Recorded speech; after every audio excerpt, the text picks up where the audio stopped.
share ko lang guys ang beautiful message na galing sa nurse na nag-duty dito sa amin sa aming facilities. Yan guys, ang message sa akin. Tingnan nyo. Then, meron siyang binigay sa akin. Sa akin lang yan ha. Wala daw ibang kasama. Ako lang na binigyan ng ganito. Hindi ko alam.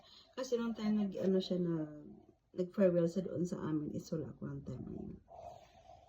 Sarap pala guys, no? Ito tayo guys, oh. Message sa akin. Thank you. Thank you so much, Watanabe-san, Mai-chan.